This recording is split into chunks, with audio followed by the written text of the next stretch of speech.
अगर आपको मेरा वीडियो पसंद आए प्लीज़ मेरे चैनल को सब्सक्राइब करें और बेल आइकन प्रेस करें ताकि आपको ऐसे ही वीडियो से नोटिफिकेशन मिलता रहे। प्रेसिडेंट साहब अपने आसपास देखते हैं और मन में सोचते हैं, इस स्थिति से देखते हुए ऐसा होना चाहिए कि प्रतिबंधित परफॉर्मेंस शुरू होने वाली है। प्रेसिडेंट साहब मिस्टर जान से कहते हैं, चलो घर चलते हैं। मिस्टर जान कहते हैं, क्या अब तुम डर गए? ध्यान से देखो, अच्छा शो भी आना बाकी है। प्रेसिडेंट साहब मिस्टर जान से कहते हैं, क्या तुम जानते हो कि तुम्हारा क्या इंतजार कर रहा है? मिस्टर जान कहते हैं, ऑफ कोर्स, ये सब तुम्हारी इमेजिनेशन से परे है। सूट पहने उन लोगों को देखो, आधी रात को वे मॉन्स्टर्स में बदल जाएंगे और डिसओबीडियंट लड़कों को खा जाएंगे। तुम्हें क्या लगता है अगर मैं तुम्हें उनके पास फेंक दूं तो तुम्हारा क्या होगा? प्रेसिडेंट साहब मिस्टर जान से कहते हैं, तुम कोशिश कर सकते हो। मिस्टर जान मन में सोचते हैं, वे परवाह कैसे नहीं कर सकता। मिस्टर जान प्रेसिडेंट साहब से कहते हैं, तुम इसका इंतजार कर रहे हो राइट? तुम जैसा लड़का जो इतना यंग है लेकिन पहले से ही अदर्स के साथ सो चुका है, इसलिए तुम्हें शायद कोई आपत्ति नहीं होगी। प्रेसिडेंट साहब मन में सोचते हैं, प्रीवियसली जूदी ने कहा कि डिसऑर्डर के बाद का बिहेवियर उसके स्मार्ट ब्रेन के कंटेंट और उसकी अपनी मेमोरी पर आधारित होगा। मैंने वास्तव में सोचा कि ये मजाक था कि ये लड़का आज मॉर्निंग में वर्जिन का आनंद ले रहा था। प्रेसिडेंट साहब बहुत दुखी हो जाते हैं और मन में सोचते हैं, ये मेरी गलती है। जब हम पहली बार एक साथ सोए थे तो मैं बहुत नर्वस हो रहा था। मैंने झूठ बोला और कहा कि मैं अनुभवी हूँ। अप्रत्याशित रूप से शेनफी इतने वर्षों से इस बात से अपसेट था। मिस्टर जान मन में सोचते हैं, तुम अब और बात नहीं कर रहे? मिस्टर जान प्रेसिडेंट जान का हाथ पकड़ते हैं। प्रेसिडेंट जान मिस्टर जान को थप्पड़ मारते हैं और उनसे कहते हैं,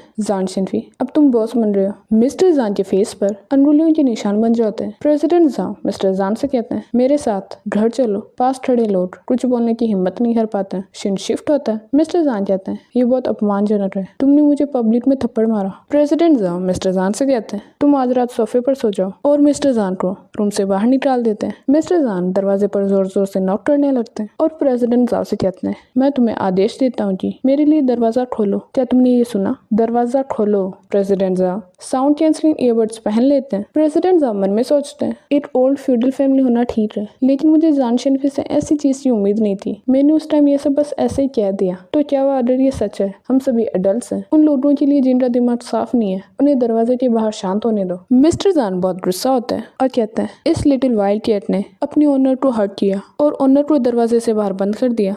वह सचमुच बहुत स्पॉइल्ड है। मिस्टर जान को उनके सचिव का कॉल आता है। सचिव कहता है, मिस्टर जान मीडिया ने कहा कि उनके पास मिस्टर जान की एक अभिनेत्री के साथ होटल में जाते हुए की फोटोज है। वह फोटोज को कल सुबह रिलीज कर देंगे, लेकिन आपसे पूछ रहे हैं कि क्या आप उन्हें खरीदना चाहते हैं? मिस्टर जान गुस्सा होते हैं और उनसे कहते हैं, क्या बाय करूं? वह जो चाहे पोस्ट कर सकते हैं। सचिव कहता है, लेकिन मिस्टर जान मन में सोचते हैं, क्या तुम वाकई कैपेबल हो और किसी अभिनेत्री के साथ हुकअप करने का साहस रखते हो? क्योंकि मैं इसे कंट्रोल नहीं कर सकता, इसलिए मैं उसे भी डिस्ट्रॉय कर दूंगा। ग्वानजोन कंफ्यूज होता है। मिस्टर जान मन में सोचते हैं, उसे शोबिस की राह पर चलने से रोकने के लिए उसे दिन रात विला में बंद रखा जाएगा, उसे किसी को नहीं दिखाया जाएगा। मिस्टर जान कहते हैं, ग्वानजोन तुम्हारा ब्रदर तुम्हारा स्टेप फादर बनने वाला है, क्या तुम खुश हो? शिन शिफ्ट होता है। प्रेसिडेंट जान की वॉच में बहुत सारे नोटिफिकेशन आने लगते हैं। नोटिफिकेशन की आवाज के कारण प्रेसिडेंट जान की नींद खुल जाती है। प्रेसिडेंट जान गॉसिप हेडलाइंस में देखते हैं कि उनके फादर जान ज़ूरिन एक अभिनेत्री के साथ एक होटल में रहे। व्यूअर्स कमेंट करते हैं। प्रेसिडेंट जान मन में सोचते हैं,